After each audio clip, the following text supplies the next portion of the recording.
And we have the second reading for tonight. Francois, you're incredibly wealthy. You get 2 bedtime stories. Yes. Tonight, second reading, Tyrannosaurus Drip. There's Tyrannosaurus Drip on the cover. You like looking at the back as well. So.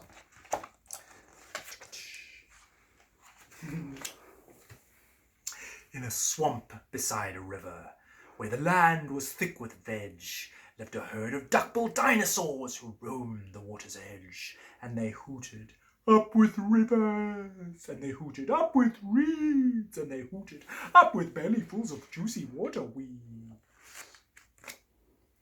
Now across the rushy river, on a hill the other side, lived a mean Tyrannosaurus with his grim and grisly bride. And they shouted, up with hunting! And they shouted, up with war! And they shouted, up with bellyfuls of duck-billed dinosaur! Exactly, yeah. But the 2 Tyrannosauruses, so grisly, mean, and grim, couldn't catch the duck-billed dinosaurs because they couldn't swim. Mm-hmm. And they muttered, down with water! And they muttered, down with wet! And they muttered, what a shame that bridges aren't invented yet! Now a little Compsognathus, but for short we'll call her Comp, found a duckbill egg and stole it from a nest beside the swamp. And she swam with it, and ran with it, and she muttered, clever me! And won't the baby Comp please roll the duckbill egg for tea? Goodness gracious. You see what's happened? Exactly, yeah. She dropped the egg in terror and went running for her life from the mean Tyrannosaurus and his grim and grisly wife. And the duckbill egg went rolling, and at last it came to rest in, of all unlikely places, the Tyrannosaurus nest! Exactly, there it is. Now Mother T had great big jaws and great enormous legs, but her brain was rather little, and she couldn't count her eggs. And she sang, hatch out, my terrors, with your scaly little tails, and your spiky little doofies, and your scary little nails. I think she's a bit cooked. Out hatched babies 1 and 2 as perfect as could be, but Mother T was horrified by baby number 3, and she grumbled, he looks sweet, and she grumbled, he looks sweet, and she grumbled, what long arms, and look, his mouth looks like a beak. He just needs feeding up, said Dad, and gave the babies some meat. The first 2 gulped and guzzled, but the third refused to eat. He said, I'm really sorry. And he said, I simply can't. And he said, this meat looks horrible. I'd rather eat a plant. A plant! Yelled Mum in horror, and Dad said, get a grip! His sisters found a name for him, Tyrannosaurus Drip! And they shouted, up with hunting! And they shouted, up with war! And they shouted, up with bellyfuls of duck-billed dinosaur! Poor Tyrannosaurus Drip tried hard to sing along, but the others yelled, you silly Drip, you've got the words all wrong! For he hooted, down with hunting, and he hooted, down with war, and he hooted, down with bellyfuls of duck-billed dinosaur. Drip's sisters soon grew big enough to hunt with Dad and Mum, but they turned to Drip and told him, you're not fierce enough to come. And he cried, they've gone without me. And he cried, like a day.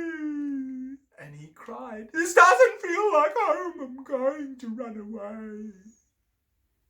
He looks pretty sad there. And there's baby Compsognathus. So he ran off to the river, where he saw a lovely sight. A herd of duck-billed dinosaurs all hooting with delight. And they hooted up with rivers, and they hooted up with reeds, and they hooted up with bellyfuls of juicy waterweeds. As he stood there on the bank, a sudden urge took hold of him. He jumped into the river and discovered he could swim. Yes. And the duckbills came to greet him by the rushy river's edge, and they hooted, nice to see you, and they hooted, have some veg. And Drip, who was delighted that they hadn't run away, ate bellyfuls of water weeds and played with them all day. Then they gazed into the river, and he asked them, "Who, oh who, is that creature in the water?" And they laughed and said, "It's you!" Seeing his reflection, Francois. That night the lightning cracked, and a storm blew down a tree, and it fell across the river, and the T's cried out, "Yahoo!" And they shouted, "Up with hunting!" and they shouted, "Up with war!" and they shouted, "Up with bellyfuls of duckable dinosaur!" Drip's sister stepped onto the bridge, but then began to frown, for there, in front of them, stood Drip, who yelled, "Look out, look down!" And they looked into the water, and they each let out a yelp. The one cried, "Water monsters!" The other one cried, "Help!" Their mother scolded, "Nonsense!" and she joined them on the tree. She looked into the water and exclaimed, "Goodness gracious me!" The three of them stood trembling, and Dad said, "Get a grip! You're all of you as drippy as Tyrannosaurus Drip." He strode onto the bridge and scoffed, "I bet there's nothing there!" Then he looked into the water, and he jumped into the air. And the duckbills hooted when he landed with a crash, and the tree brig broke, and 4 Tyrannosauruses went splash.